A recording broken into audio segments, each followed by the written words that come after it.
चाहिए पहले theme. Sir इधर देखो। सर यहाँ पे। सर यहाँ। या on your left Sir, right side. Sir इधर centre line. Sir sir. Please come. Avana. Line इधर। थोड़ा पीछे जाओ। अमान थोड़ा पीछे चलो। क्या करते हैं?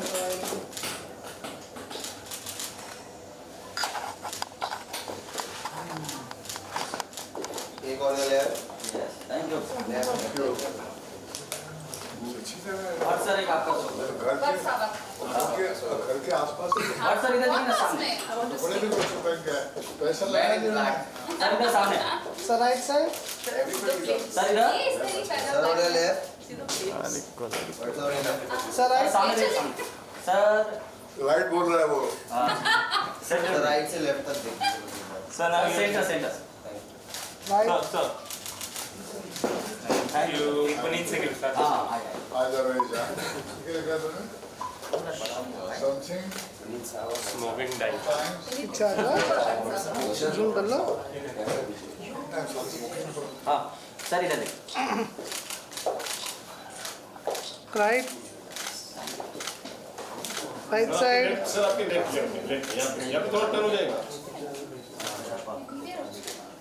Okay, thank you. Thank you हो गया thank you हो गया चलो चलो। मुझे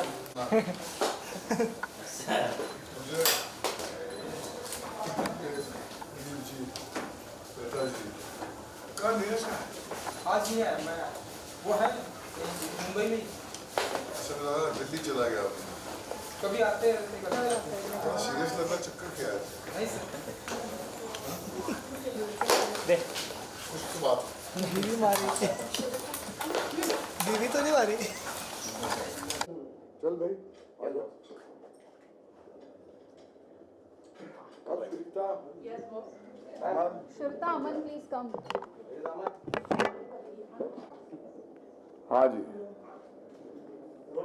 फोकस मार्केटिंग नाम की एक चीज होती है जहाँ पर फोकस वहाँ होता है जहाँ पर होना चाहिए। तो ये जो है हम आज एक खास मकसद से आए हैं। मेरे लेफ्ट पे पुनीत दीक्षित जी हैं, राइट पे श्वेता बोत्रा जी हैं। पुनीत जी ने 1920 का म्यूज़िक दिया है, श्वेता जी ने हमारे साथ ही एज ए लिरिक राइटर एक सफ़र शुरू किया है। तो मैं सोच रहा था कि मैं आज आके आप लोगों के साथ में बात जब करूं तो क्या करूं। अक्सर हम बात करते हैं तो फिल्म की बात करते हैं, मेकिंग की बात करते हैं। तो न जाने मुझे दो महारथियों की याद क्यों आई।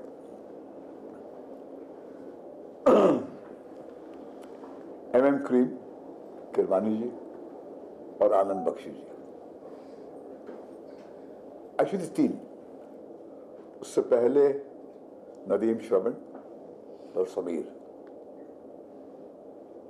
उसके बाद कतील शिफाई साहब और अनु मलिक। ये तीन म्यूजिक डायरेक्टर्स और लिरिक राइटर का जो एक रिश्ता था, उनकी जो जुगलबंदी होती थी उससे वो संगीत पैदा हुआ जिसकी वजह से लोग मुझे आज जानते हैं। ऐसा नहीं कि मैंने दूसरे म्यूजिक डायरेक्टर के साथ काम नहीं किया, मगर क्योंकि ये मैं इस कॉम्बिनेशन की बात कर रहा हूँ, lyric writer and music director का एक एंड्योरिंग कॉम्बिनेशन, तो मैं अपनी बात सिर्फ इन तक सीमित रखूँगा। वैसे कौशल मुनीर जी ने भी काम किया मेरे साथ में, और बहुत सारे और लोगों ने, सईद कादरी ने किया मेरे साथ में, मेरा दोस्त, मेरा अजीज़ दोस्त, जिसने प्रीतम के साथ में बहुत गाने लिखे थे, जिसने 2000 की शुरुआत में उसने एक अपनी किस्म की राइटिंग की थी और फिर एक नई ऊर्जा अपने राइटिंग से उसने अपने गानों में ढेली। तो मैंने कुछ ऐसा घटते हुए देखा मेरे सामने पुनीत और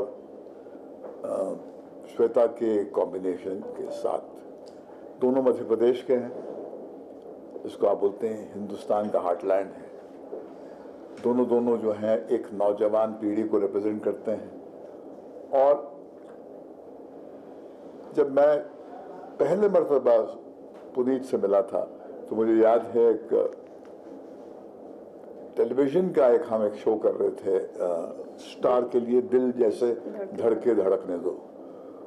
तो एक खूब छोटा सा नौजवान लड़का आया था बहुत एक्साइटमेंट लेकर, संजय मासूम जी के साथ में, जो खुद एक बहुत अच्छे लिरिक राइटर भी और राइटर भी हैं, और इसने कमाल का गाना लिखा था।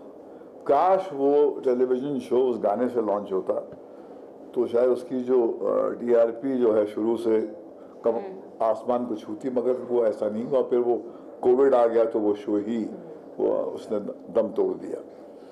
मगर जब कोई आपको अच्छा फनकार मिलता है तो वो अपनी छाप छोड़ जाता है। तो मेरी जो राइटर हैं श्वेता जी को बार बार ये लड़का याद आता था कि भैया कि अगर हमको नया संगीत चाहिए, ये कहती थी, तो नया संगीत तो नए लोगों से ही आएगा ना। अगर हम अपने ही फिर स्विमिंग पूल में फिशिंग करते रहेंगे तो कैसा होगा। ये बात सही है, अक्सर हम अपने स्विमिंग पूल तो छोड़ो श्वेता, हम तो अपने बाथ टब में ही फिशिंग करते हैं। बहुत अपनी पहुंच जो है हम बहुत ही लिमिटेड कर देते हैं। फिर जब हमें इस बच्ची से मिला विक्रम के साथ, जब मैंने अपना सफ़र शुरू किया तो ये वहाँ पर राइटिंग रूम से कनेक्टेड थी, मगर मैंने देखा था इसके अंदर स्पार्क है लफ्ज़ों को लेकर, इसके अंदर इसके लफ्ज़ों में एक संगीत है। तो मैंने इससे कहा बच्ची व्हाई डोंट यू राइट, तुम लिरिक्स लिखो। तो ये उसको अपने आप पे एतबार नहीं था। तो मैंने कहा क्या होगा, बुरा गाना लिखोगी तो अगर गिरते पड़ते हम भी यहाँ पर हमने 54 ईयर्स गुजार लिए हैं तो तुम भी गिरते पड़ते सीख ही जाओगी। अब मेरा ये मानना है, अब ये क्या होता है, कामयाब रिश्ते जो हैं बड़ी मुश्किल से जुड़ के रह पाते हैं, और ये कॉम्बिनेशन जो है मैंने देखा है, ये हमारे साथ में श्वेता जी की जो अगली पिक्चर जो है हम बना रहे हैं हरे कृष्णा मीडिया टेक में, स्ट्रगलर, उसके गाने भी इन्होंने कंपोज किए हैं, लिरिक्स इन्होंने लिखी है।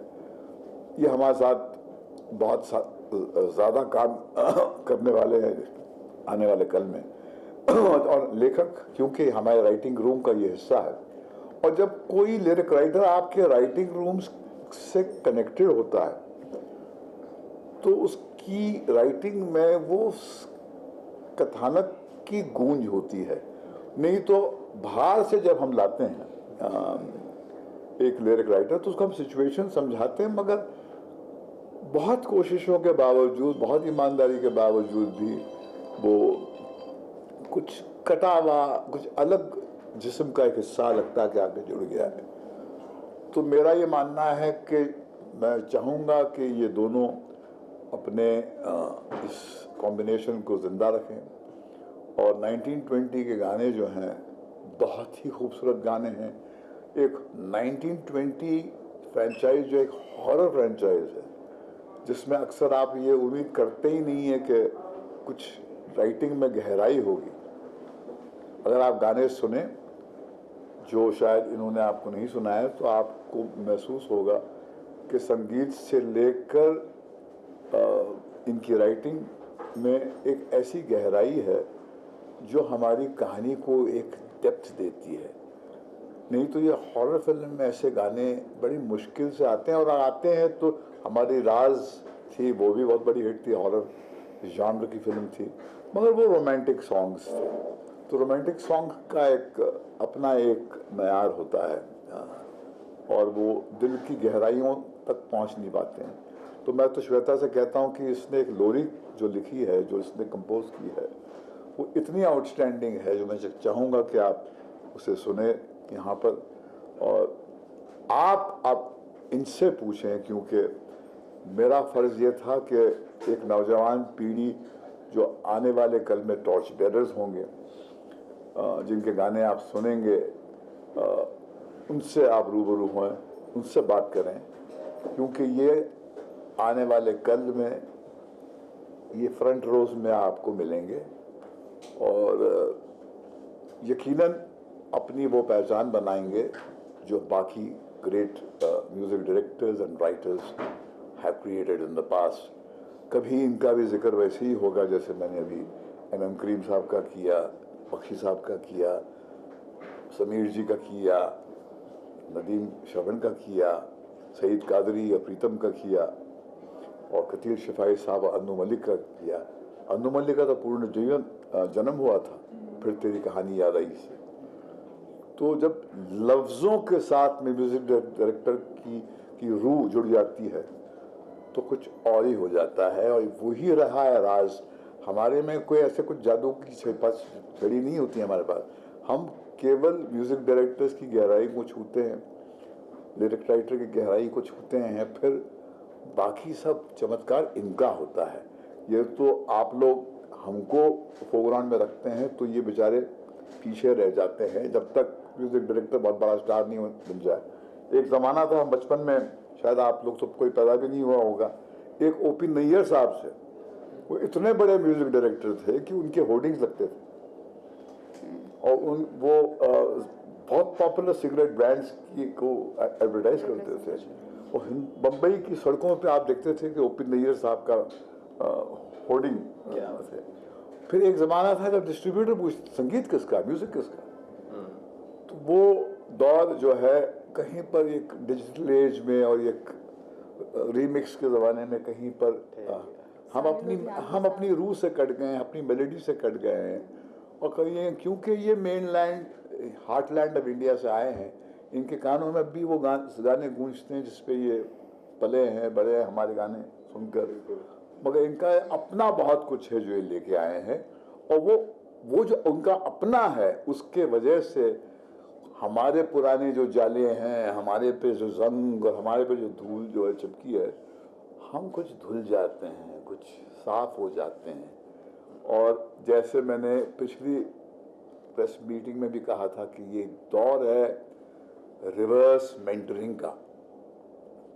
एक नौजवान जनरेशन के गले से आपको इस मुल्क की मौजूदा हालात से जुड़ना चाहिए। The elders have a right and their duty to guide them, मगर ये ऊर्जा इनकी है, सेंटर स्टेज इनका है, इनको राइटली वो सेंटर स्टेज मिलना चाहिए जो इनको अक्सर नहीं मिलता है। और अभी हॉलीवुड में जो झगड़ा चल रहा है राइटरों का, आज ऑलमोस्ट 7th वीक का एक उनका स्ट्राइक चल रहा है जिसको स्क्रीन एक्टर्स ने भी सपोर्ट किया है, वो यही है कि अक्सर स्पॉटलाइट जो है वहाँ पड़ती नहीं है। कोलैबोरेटिव खेल है ये जब हम मैच जीतते हैं तो केवल एक आदमी जो सेंचुरी बनाता है उसके वजह से नहीं जीतते हैं, मगर हम एक ही व्यक्ति का चेहरा या एक ही व्यक्ति को हम पूरा फोकस देते हैं। तो ये फोकस मार्केटिंग हमारी इंटेंशन थी,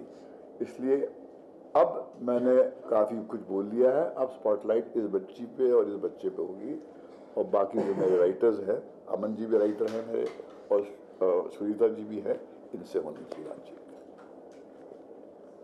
पुनीता और श्वेता जी बहुत बड़ी रिस्पॉन्सिबिलिटी दी है भट्ट साहब ने आप लोगों को, फ्यूचर का बहुत ही बड़ी रिस्पॉन्सिबिलिटी दी है, तो आप लोग कुछ कहना चाहेंगे एंड कि क्या कुछ आने वाले दिनों में हमें देखने को मिलेगा?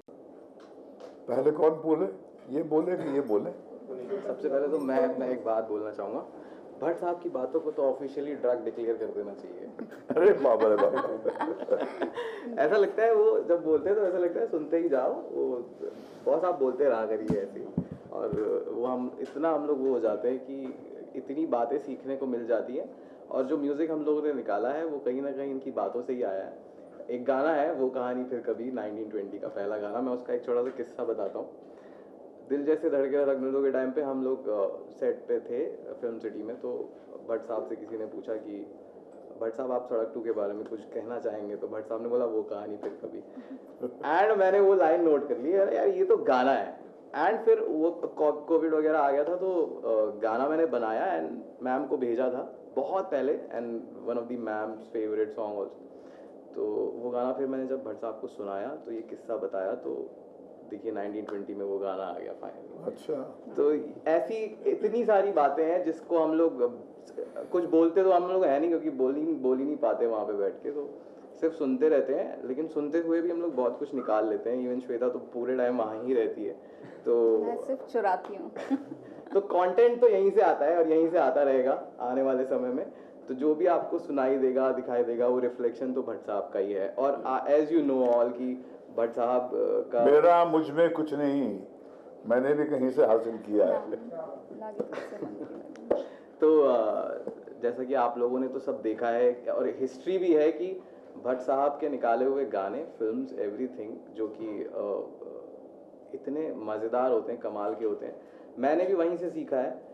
एज स्कूल गोइंग किड 2008 में मैंने फर्स्ट टाइम 1920 के गाने सुने थे और मैंने बोला था वो कमाल का म्यूज़िक है, बहुत अच्छा म्यूज़िक है। फिर मुझे भट्ट साहब का नाम पता चला एंड विक्रम भट्ट सर का नाम पता चला और मैंने सोचा कि अगर कोई म्यूज़िक को मेरे समझ सकता है या उनको थोड़ा पसंद आएगा तो वो भट्ट साहब है। एंड देखिए डेस्टिनी की आई एम डूइंग 1920 का एक सीक्वल, तो this is kind of a success to me. And इसके लिए आपको इनको बोलना चाहिए पुल तो इन्होंने बनाया है आपके साथ। श्वेता मैम अगर हमारे बीच नहीं होती तो शायद मैं तो भट्ट साहब तक नहीं पहुंचता, बट इनका सपोर्ट बहुत ज़्यादा रहा है एंड भट्ट साहब का तो रहा ही है। वो तो हमेशा सपोर्ट करते हैं नए लोगों को, उनके पास कोई भी आता है तो उसको काम मिलता ही है अगर वो डिजर्व करता है तो जिसका खुदा नहीं, जिसका कोई नहीं होता उसका खुदा होता है और इंडस्ट्री में यही खुदा है भाई बहुत लोगों के। क्या होता है कि जब हम बिल्कुल सेंटर में पहुंच जाते हैं ना इंडस्ट्री के, तो हमारा सर्कल लिमिटेड हो जाता है। तो मुझे याद है कि सोनी जो इंटरनेशनल लेबल के जो एक रिप्रेजेंटेटिव आए थे, जिनके साथ हमने कुछ फिल्में बनाई थी,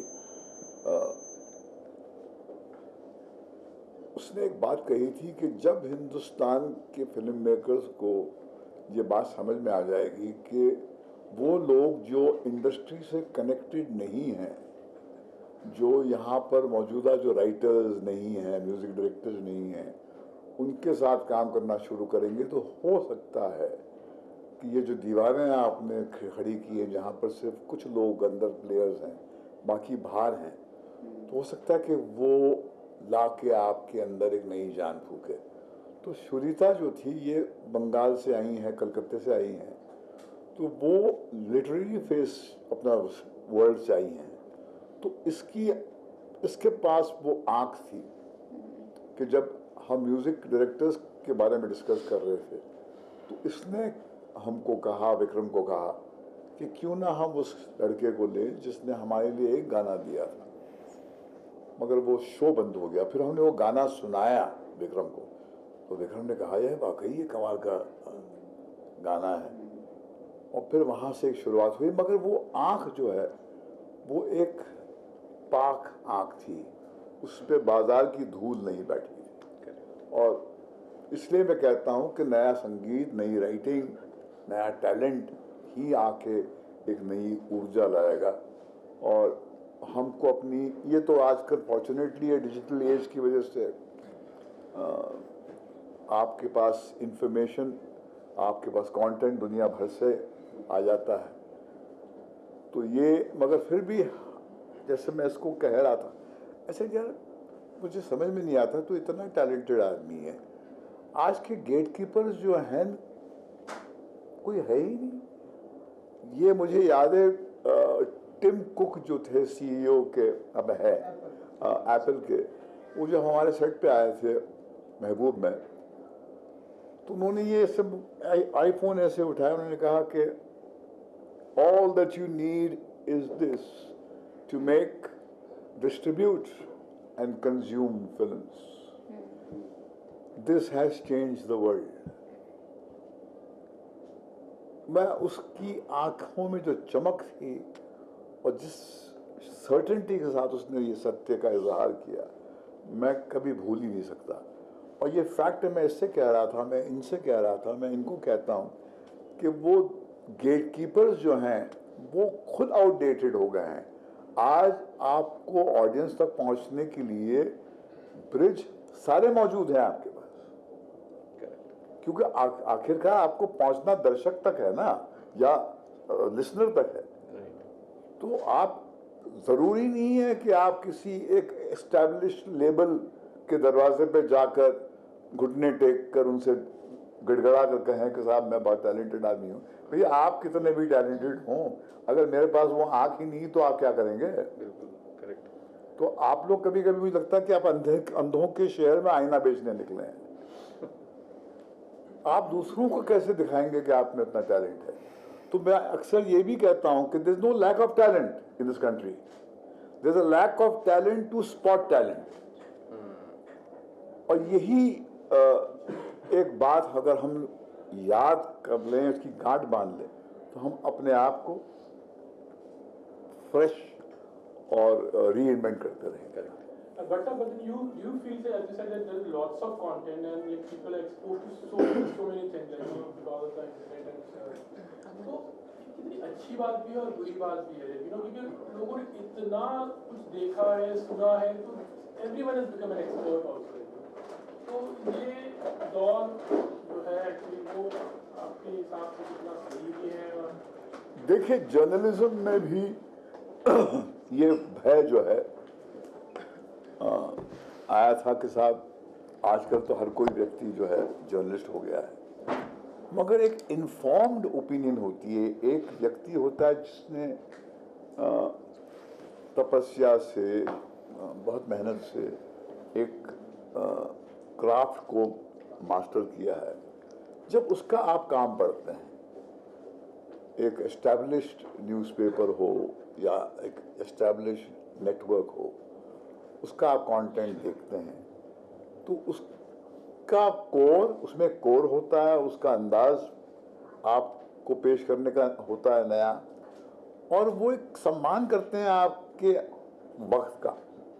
तो मेरे हिसाब से ये बहुत कुछ चीज़ें बदलने के बाद में लगता है कि एक डिल्यूज है और ये एक सुनामी ऑफ कंटेंट कहीं पर आया। उसमें एक फ्रेज था कि looking for a needle in a haystack, मगर now you are looking for that needle in a room full of needles. तो उसमें आपको वो कैसे मिलेगा? तो हेयरस्टैक में तो मिल जाती है आपको एक नीडल। तो ये वाकई एक अपने आप में प्रॉब्लम है। इसलिए जैसे ये फोकस मार्केटिंग की बात क्यों कर रहे हैं, क्योंकि जब हम अपने फिल्म की प्रमोशन के लिए निकलते हैं तो अक्सर हमारे जो मेन प्लेयर्स होते हैं वो कहीं पर एक्लिप्स हो जाते हैं, पीछे रह जाते हैं। तो उनको उनका अधिकार है उनको असर्ट करने का, और हमारा फर्ज है उनको आगे पुश करने का, क्योंकि ये तो वो balance of power in a production house और इन अ फिल्म कम्युनिटी वो अनइवन होता है। ज़रूरी नहीं कि सिर्फ आप जब बहुत बड़े स्टार बन जाएं और वो आपके एक्स नंबर ऑफ गाने जो हैं वो बिकें, तब जाके ही आप दुनिया को बोलेंगे कि साहब हाँ ये व्यक्ति तो कमाली है, और बाकी जो है जो बैकग्राउंड में है उसको आप फोकस ही नहीं देंगे। सो आई पर्सनली फील कि जिससे मैं अपने राइटिंग रूम में कहता हूँ कि the story listener is far more intelligent then the story teller.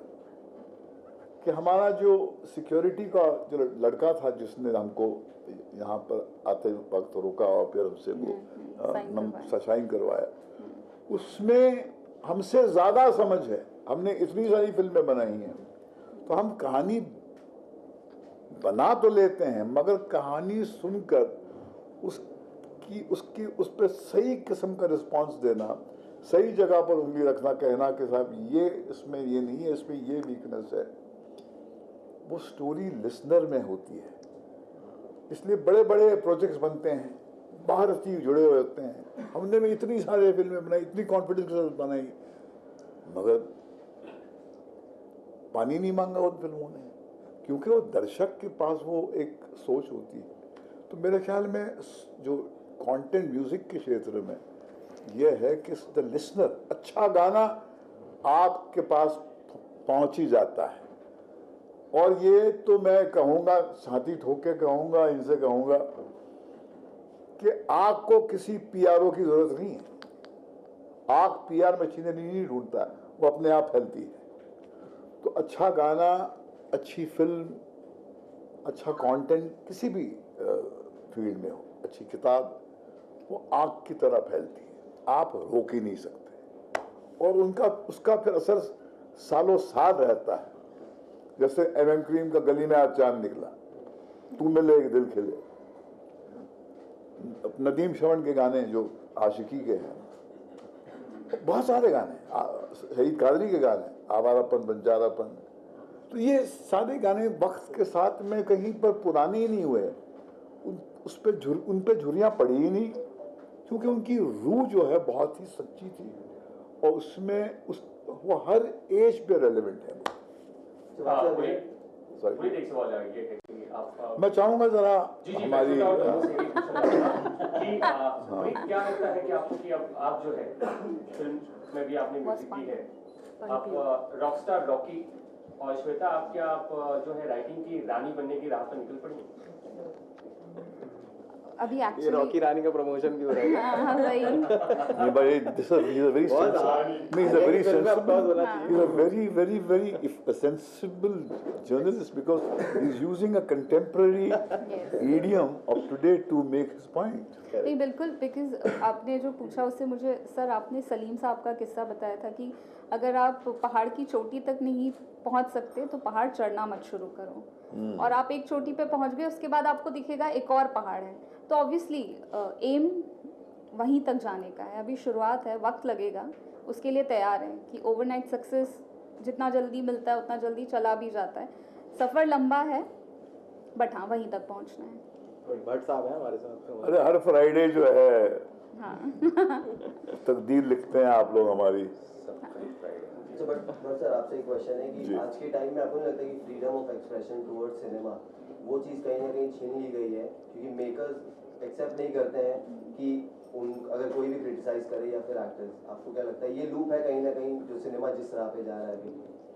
सवाल समझ ही नहीं पाया आपका। कि आज के टाइम में जो फ्रीडम ऑफ एक्सप्रेशन है सिनेमा को लेकर के कि आप अपनी लाइक क्रिटिसाइज नहीं कर सकते हो इन फ्रंट ऑफ मेकर्स या फिर एक्टर्स, एक्सेप्ट नहीं करते उस चीज़ को मोस्टली। मुझे तो लगता है कि आज का वक्त जो है ज़्यादा ब्रूटल है। हाँ। आज के दौर में to be a content creator, to be an actor, आपके पास गुर्दा चाहिए, क्योंकि पहले तो वर्ड ऑफ माउथ से स्प्रेड होता था तो आहिस्ता आहिस्ता होता था। आज तो फिल्म आपकी लगने से पहले शो से आपकी ऑबिचुरी जो है लोग लिखने के लिए तैयार होते हैं। कुछ लोगों को सुख दूसरों को दुख देखकर ही मिलता है, और ये इस पेशे की ये एक सच्चाई है कि जिसके पास एक ग्लैडिएटर स्पोर्ट कहते थे ना, कि जहाँ पर वो एरिना में लोग बैठते थे, फिर एक आदमी आता था और फिर शेर आते थे और फिर आपको लड़ना पड़ता था और बाकी सब चीखते थे, चल ताली बजाते थे, अच्छा है काटो मारो। तो कुछ हर फ्राइडे जब हमारी फिल्में लगती हैं तो ग्लैडिएटर स्पोर्ट ही समझिए, क्योंकि किसी को उसको जलील करना वो भी एंटरटेनमेंट का हिस्सा हो गया है सब कुछ। और जो इस असलियत से मुंह फेरता है वो कंटेम्प्रेरी दौर में जी ही नहीं पाएगा। ये आप मीठा मीठा हाँ हाँ कड़वा कड़वा थू थू ये नहीं चलेगा। दोनों सच्चाई है, और जो इसके साथ जी सकते हैं वो जिएंगे, जो नहीं जी सकते छोड़ जाते हैं, थक जाते हैं, बर्दाश्त नहीं होता है। हॉरर फिल्म में म्यूजिक देना स्कोप आई नो कितना होता है नहीं होता, बट इट्स अ चैलेंज। मैं चाहूंगा कि सवाल पूछा जाए इनसे, नहीं तो मैं वहाँ पीछे जाके बैठ जाऊंगा। मैं पुनीत और श्वेता से जानना चाहूंगी, एक फ्रेंचाइजी थी 1920 which was a very successful और हर चीज उसमें बहुत ही अच्छी थी, music wise also it was so good, responsibility तो थी, but again from your side, from your point of view, एक हॉरर फिल्म में म्यूजिक देना डिफिकल्ट टास्क है। ऑफ कोर्स थोड़ा सा डिफिकल्ट तो है, बट ऐसा भी नहीं है कि बहुत ज़्यादा परेशानी हुई या प्रॉब्लम आती है सामने। म्यूज़िक है, उसमें आपको हॉरर क्रिएट करना है, दैट डजंट मैटर। बट हाँ ये बात भी है कि हमने काफ़ी गाने बनाए इसके लिए, एंड काफ़ी गाने बनाए हमने, मतलब उसमें से सिलेक्ट हुए हमारे ये कुछ गाने जो हमें लगता है कि यार ये this will work, these songs will work. Challenging मुझे लगता है राइटिंग वाइज ज़्यादा था, क्योंकि पहले तो रिस्पॉन्सिबिलिटी इन्हीं के पास आती थी क्योंकि ये वहाँ पे ही रहती है। तो सबसे पहले सिचुएशन इन्हें पता चलती थी, मैं अपना मन बना लेता था कि ये पहले लिख के देंगे उसके बाद मैं काम करूँगा। Because I feel as composer कि इफ़ आई सी राइटिंग अगर बहुत सही है गाने की तो मुझे नहीं लगता कि गाना बनने में ज़्यादा टाइम लगेगा। ये बात बिल्कुल सही रही। कैफी साहब गाना लिखते थे, जगजीत आता था, और अर्थ के गाने, अर्थ के 3 गाने जो हैं वो बिल्कुल इमॉर्टल गाने हैं। और वो हम लोग उसकी छोटी सी फिएट होती थी, पीछे से वो हारमोनियम निकालते थे, उसको लेकर उनके कैफी साहब के लॉन में आते थे, और कैफी साहब आते थे और वो बहुत ही झिझकते हुए, बहुत ही नर्वसली अपना कलाम सुनाते थे जो सिचुएशन पे है। और जब फिर मेरी तरफ देखते थे, और मैं उम्र में बहुत कम था, मैं 33-34 जब बात बनी थी, तो मैंने कहा कि बहुत अच्छा समझ में आ गया तेरे को, तो कहते थे वो। और फिर वो जगजीत वहीं पर बनाता था धुन। और एग्जैक्टली ये बात जगजीत ने भी कही थी जो आप कह रहे हैं कि मरहूम जगजीत जो है, जिसके गाने आज भी आप सुनते हैं, कि अच्छा गाना जो है अपनी धुन जो है साथ में लेके आता है। वो लफ्ज़ अलग थे, अदील शिफाई साहब भी ऐसे कहते थे, मगर बख्शी साहब भी कुछ ऐसे ही कहते थे। तो ये सही कह रहे हैं कि वो जब अच्छी राइटिंग होती है तो धुन कहीं पर उसकी कोक में ही छुपी होती है। हाँ, एक्चुअली लोरी पुनीत ने आई थिंक 2 दिन में बना दी थी। मैंने लिख के भेजा था और आफ्टर फ्यू मिनट्स उसने गुनगुना के भेज दिया था। बिकॉज मैंने कहा ना कि अगर किसी कंपोजर को राइटिंग की समझ है तो उसको धुन बनाने में ज़्यादा वक्त नहीं लगता, बिकॉज वो जानता है कि राइटिंग में क्या सोच के उसको लिखा हुआ होगा। तो वो अगर आप वो स्कैन करना जानते हैं तो मुझे नहीं लगता कंपोजिंग में कोई प्रॉब्लम आती। बट श्वेता ने बहुत अच्छा लिखा है। एंड 2-3 तो लिखे थे हमने वर्जन, हर गाने के 2-3 वर्जन तो लिखे थे। अभी लोरी आई नहीं है, जिस लोरी की हम बात कर रहे हैं वो श्रेया जी ने गाया है। एंड अभी आज या कल में आज मिलेगा, तो आप सुनिएगा, वो बहुत ही कमाल की लोरी है। एंड मैं आपको बताना चाहूँगा बॉलीवुड की पहली हॉन्टेड लोरी है ये।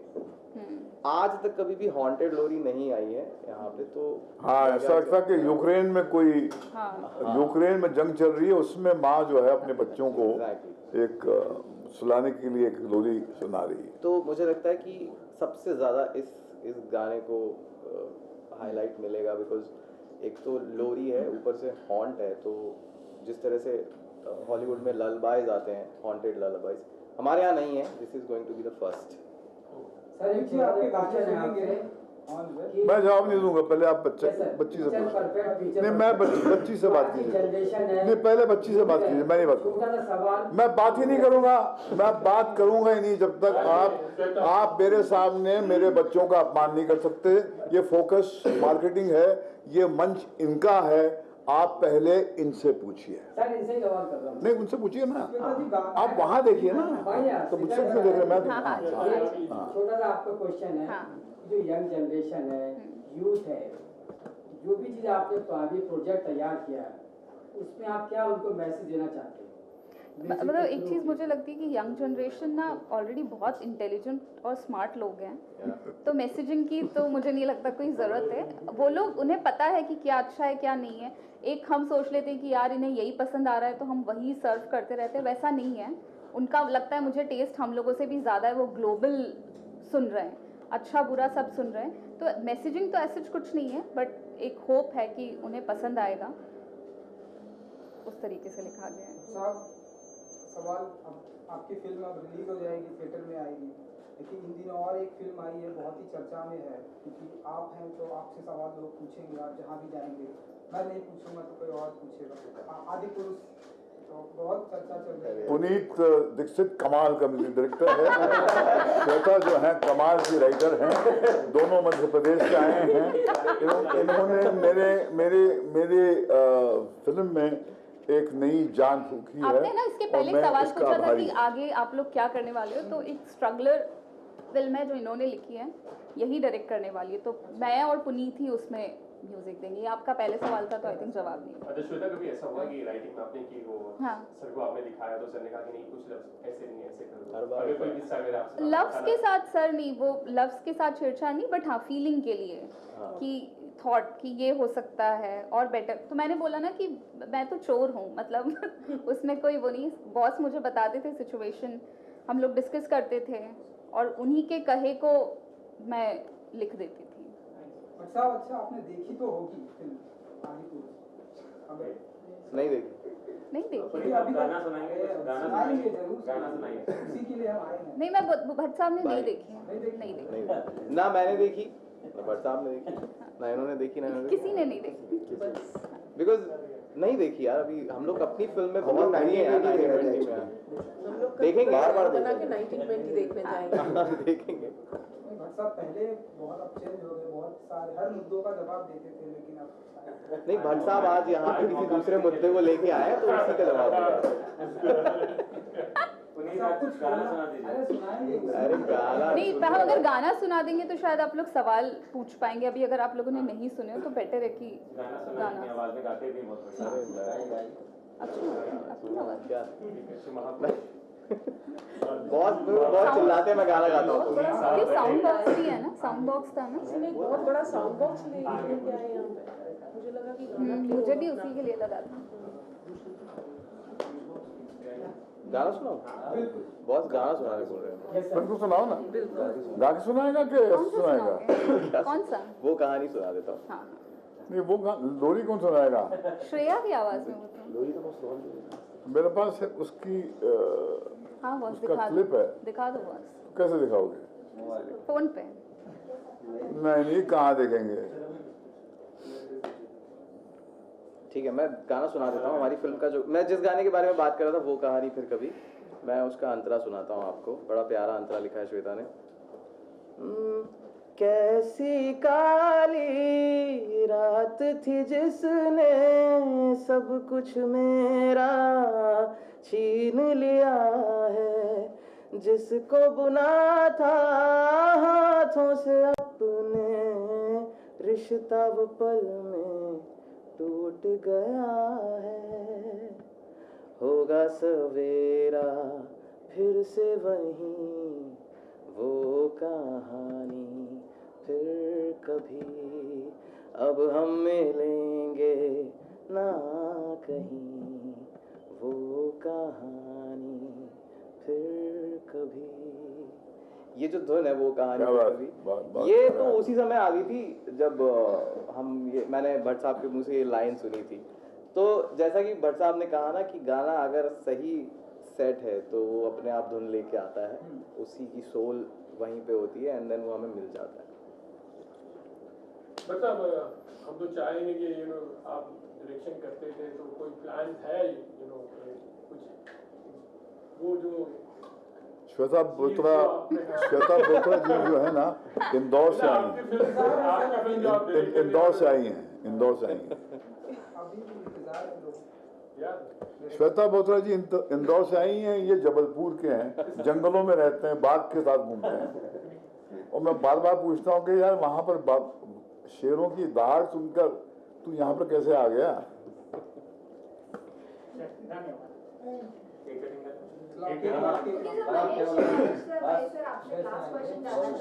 पूजा जी बिग बॉस के घर में है, क्या आपसे एडवाइस लिए थे बिग बॉस के घर में जाने से पहले?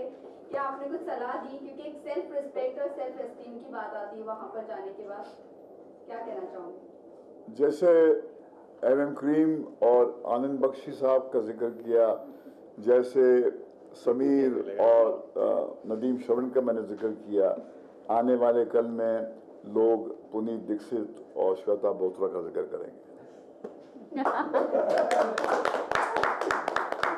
भट्ट साहब की फिल्मों में दिखाई देंगे ना, जो डायरेक्ट कर रहे हो वाली फिल्म?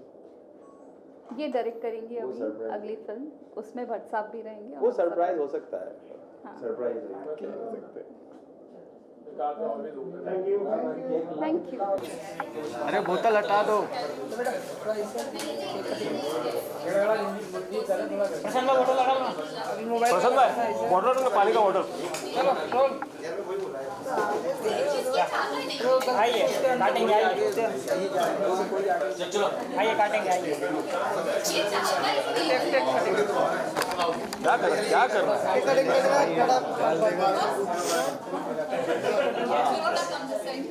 काटिए बस सर बैठ के काट दो। तो क्लोज आइए, क्लोज आइए बर्थडे नहीं है।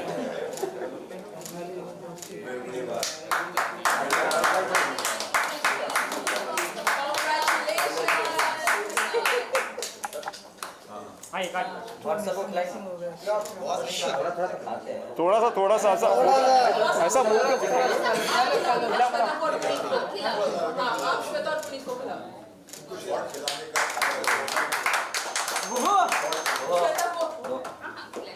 को बड़ा हिस्सा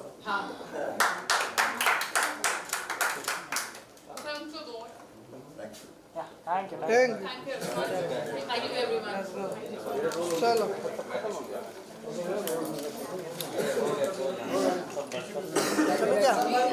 रुक भाई के रुक जरा अरे हो बाजू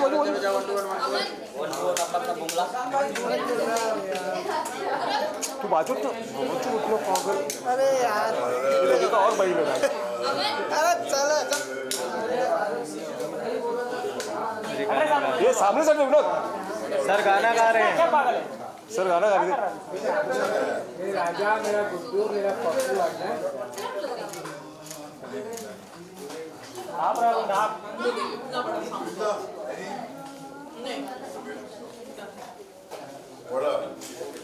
What a letdown. No inspiration. Must be this. My mind says yes. There is like घुसो घुसो तुम घुसोगे मैं मत हाँ जी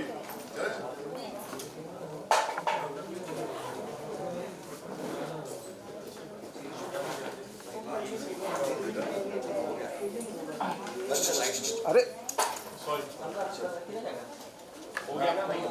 ऑटोग्राफ दे देता हूँ अगर आप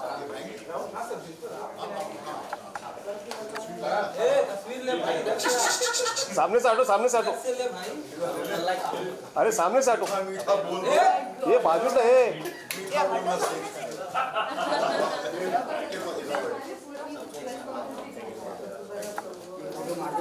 अरे जॉनी भाई जाओ, जॉनी भाई एक भी एक मत जाओ। इधर मार के चले। अरे हट जा भाई उधर भाई। कैसे हो? मारना डायरेक्ट। कैसे मारेगा?